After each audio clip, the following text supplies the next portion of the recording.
Welcome back. Rap artist Nicki Minaj turning a lot of heads for her take on the COVID vaccine in a tweet about her cousin's friend apparent adverse reaction. In Trinidad. Yes. Ultimately telling her followers, just pray on it and make sure that you're comfortable with your decision, not bullied. Well, her hesitancy even prompted the White House to extend an invitation to her to discuss further.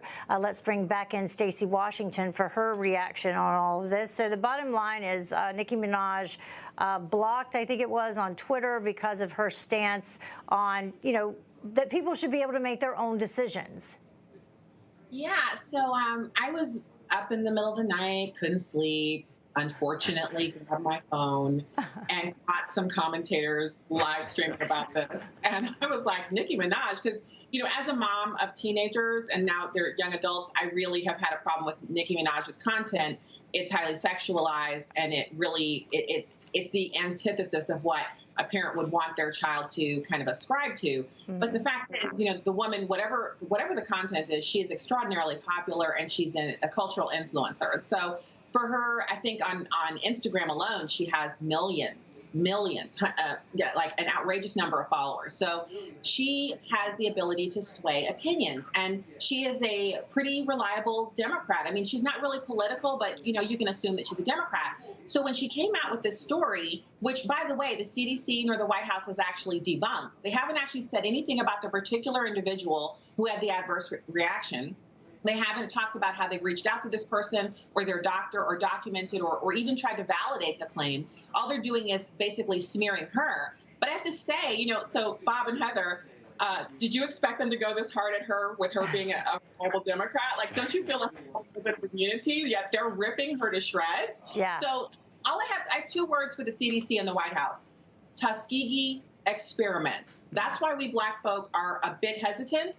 And a new poll that's out that I just read this morning shows that vaccine-hesitant individuals like myself are actually digging in. We'd rather quit our jobs. We'd rather be tested every week than get vaccinated. So the harder they push, the more resistant the vaccine-hesitant become. And watching Nicki Minaj get filleted by her own folks, by her own party, it's enough to make you really think through, is she being red-pilled? Is this like the fastest red-pilling we've ever seen? What happens tomorrow? Will Twitter let her back on? And if they don't, what will her followers think about the censorship that they're watching? Because we're always screaming about it, but when it happens to a Democrat, it really matters. So, yeah, it's an interesting story. Yeah, turning on their own, Bob.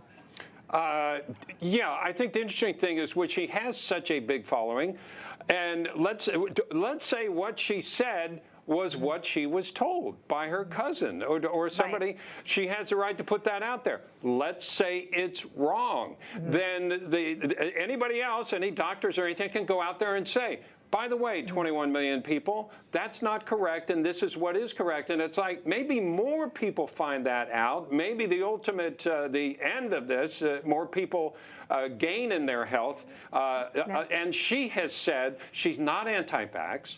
She's anti-mandate. Yeah. I was hoping that we had enough time to bring up just a little bit of what she did have to say for herself, standing up for herself. Do we have any time at all? Okay, let's bring it up a little bit. You can't speak for the fear of the mob attacking you. You should be able to ask questions about anything you're putting inside your body. But don't y'all see what's happening? Yeah. All right. I feel like, she's a rap singer. She just got topic for another rap song, right?